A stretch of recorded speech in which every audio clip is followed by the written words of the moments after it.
Today's video is part of a YouTube collaboration, the Summer-WEEN Thrift Flip Challenge. And YouTubers are to take 3 thrifted items under $25 and to transform them into a spooky season Halloween decor item. I'm starting off with this wreath that I picked up at Goodwill. I paid around, I don't know, it was half off. It was $3. I paid not very much. So, I have tons and tons of all kinds of fabrics, and I'm trying to use only items that are in my stash. And these are actually some cut off pieces of denim that I am just going to cut them into strips so that way I can wrap them around this straw wreath. I also have some other fabric. It's kind of like maybe a polyester fabric or something like that. I'm going to take that and wrap that around the wreath first. Using my hot glue gun, I'm just going to start at one end and glue it down and wrap it around until I do not have any more fabric left. And the area that didn't get covered with that polyester type fabric, I'm taking my denim strips and wrapping that around the straw wreath to cover that all up. And yeah, I liked the texture and the worn look better of the denim fabric anyways, so I went ahead and covered as much of the wreath as I could with what I had.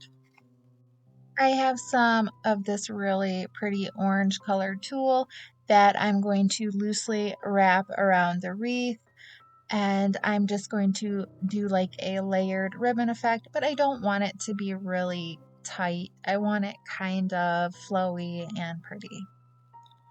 And then I have this kind of like mesh looking wired ribbon that I'm going to wrap around the wreath over top of the orange tulle. Again, I'm just doing it really loosely. I want it to kind of look flowy. Next, I have this really pretty purple satin ribbon that I'm going to wrap around. I'm using like typical traditional Halloween colors for this wreath. And off camera, I used a black and white twine ribbon and wrapped that around the wreath. Later on, I will tack down some of this ribbon with my hot glue gun just to kind of help hold it in place a little bit. I have this oval wood piece that I purchased from the Dollar Tree. I'm going to paint it white, but not stark white. I'm going to add a little bit of some brown and some black in there. I feel like that's just a little bit more interesting, adds a little bit of depth and dimension. I don't know, I just like it.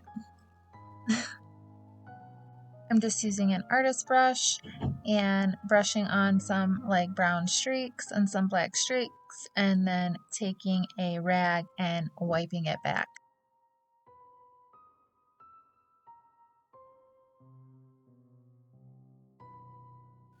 I pulled these white powder coated branches out of my stash, and I just need to make them a little bit more spookier. So I just took some black chalk paint and I just painted them here and there, not super solid, not super opaque, and then I took a washcloth or a rag and wiped everything back just to make them look a little bit more aged and dirty and just spooky. Using some Redesign by Prima stamps, I'm stamping the word boo on the little wooden oval.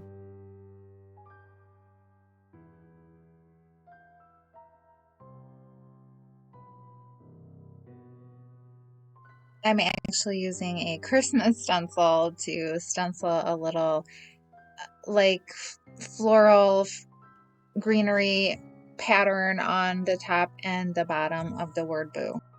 With some chalk paint, some black chalk paint, I lightly painted the leaves that go with the faux flowers that I will be using on the wreath.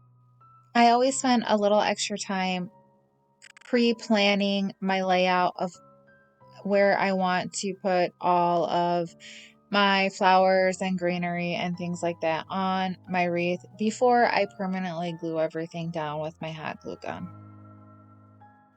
I added a piece of black pipe cleaner to the center of the wooden circle, so that way I could use it as sort of like a twisty tie to apply some ribbon behind the back of the little wooden circle.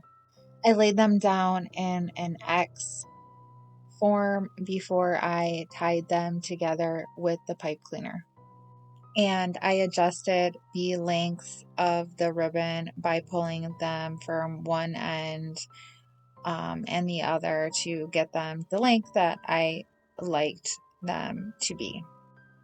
And using about 4 hot glue sticks, I glued the sign down.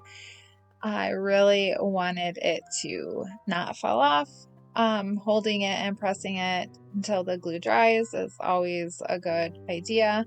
And I stuck some other little flowers in all over the place. I just felt like it needed a little bit more color in the faux flower arrangement. And then a flip thrift number 1 is finished. You'll have to tell me what you think. Do you like the really traditional Halloween colors, the purples and the blacks and the oranges, or do you like something different? All right, time for DIY project number 2. I love finding canvases at the thrift store. This one was like $5.29, but it was half off. So it was roughly around $3. So it was a great deal for a canvas. Plus, it's really thick. So I'm just going to paint the whole thing with some white chalk paint as my base coat. This is going to become a little ghost picture. So I'm going to take some black and some brown chalk paint, and I'm going to paint downward streaks all over the place. And then I'm going to take the same paintbrush that I used to paint the canvas, and I'm going to brush over top of those streaks.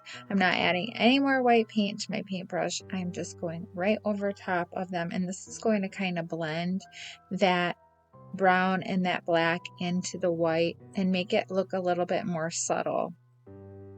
And what's great about this is if you don't like something, you can just paint over top of it. If one of your streaks is too dark, you can add more white and make it go away. It's really simple and really easy to do.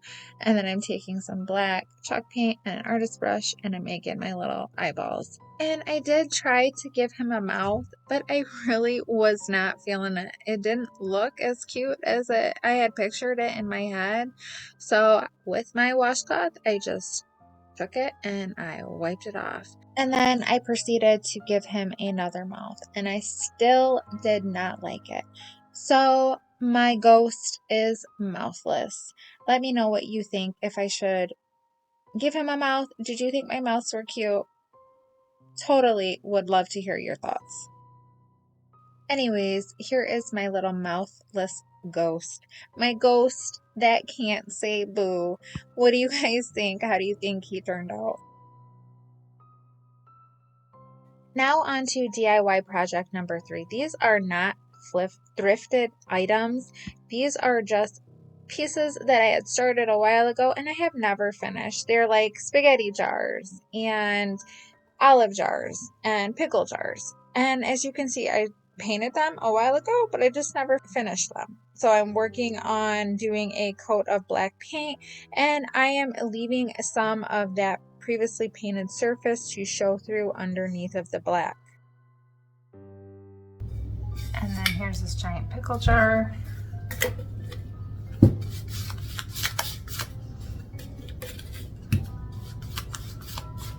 And I'm just going to work on all of these glass jars simultaneously and working on all 3 jars all at once as far as my painting goes.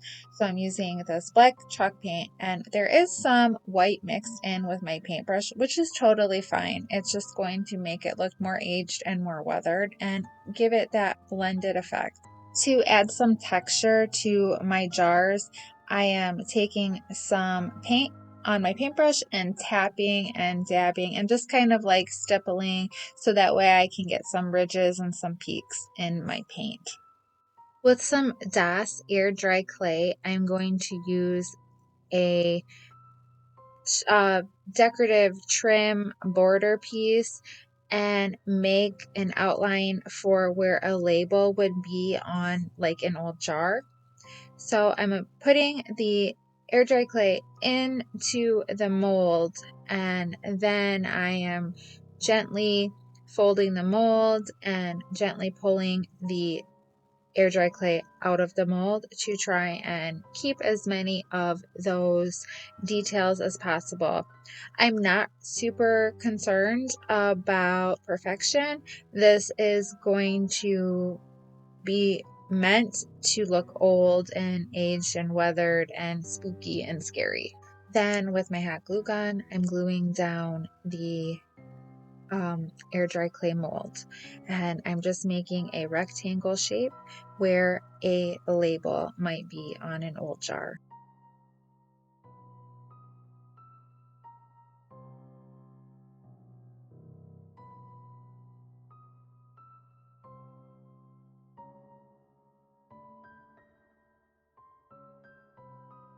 I used some white and some brown chalk paint and mixed them together, but not completely. I wanted both of the colors to be shown.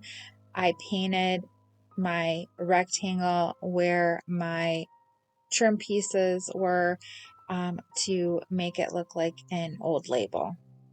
While that dried, I moved on to a different jar, and I have some very dried up DIY chalk paint. You never want to throw this away because this paint can be reconstituted with water. I poured some water in there and I used some of the chunky areas and I rubbed it all over this jar. Off camera, I molded a little skull and bones figure with my air dry clay, and then I glued that onto this jar.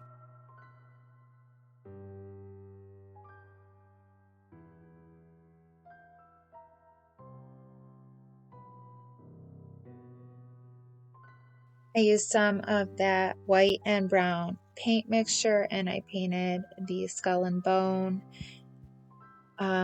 mold that I created, and then I took some other various colors like the black and other browns, and I dry brushed and I dabbed around the skull and bones to highlight some of the details that I created and to make it look a little bit aged and worn and old. Can you guess what I stamped on my label? I'll give you a hint. Say his name 3 times and he will appear.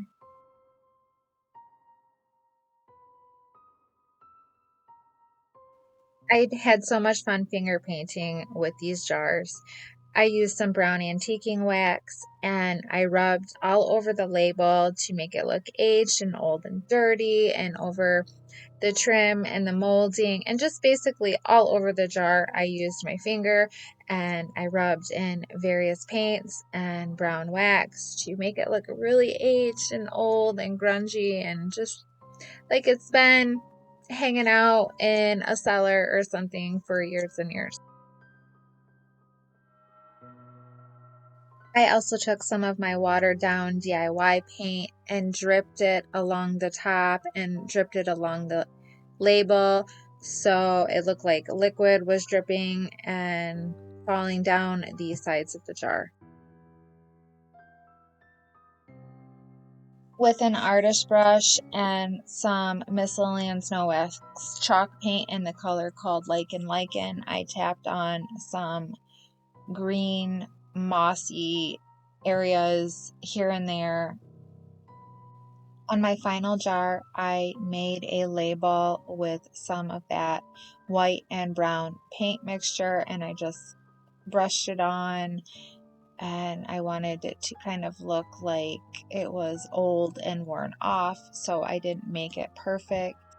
Then using my air dry clay, I rolled up a long snake looking piece, and I gave it a head and everything, and then I glued it down and wrapped it around my label that I had painted.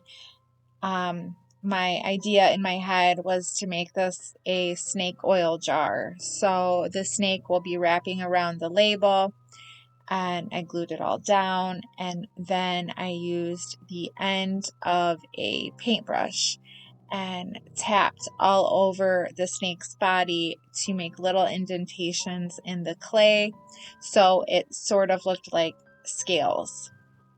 I lightly dry brushed over the snake with the Lichen Miss Lillian Snow Wax chalk paint, and then I used a little bit of the DIY paint. I stamped the word oil on the label, and then I continued on and created my faux grungy effect, aged effect with my various paints and my antiquing wax. Off camera, I took all 3 jars outside and I sealed them with some spray lacquer. And then they were finished, and that was my 3rd project. Definitely very cute and very spooky, but I want to know what you think. Here is a quick recap of all of the projects that I completed for today's video. And please remember to check out the playlist for the Summer-WEEN challenge. I will have it linked on the end screen as well as down below in the description. And check out the Flippin' Bunch channel if you are interested in this type of content. We do weekly podcasts where we talk about all things thrifting, furniture flipping, craft projects, YouTube topics, and so much more. Thank you all so much for watching, and I hope you enjoyed these flips today, and I hope you are inspired. Have a great day, everyone. Bye.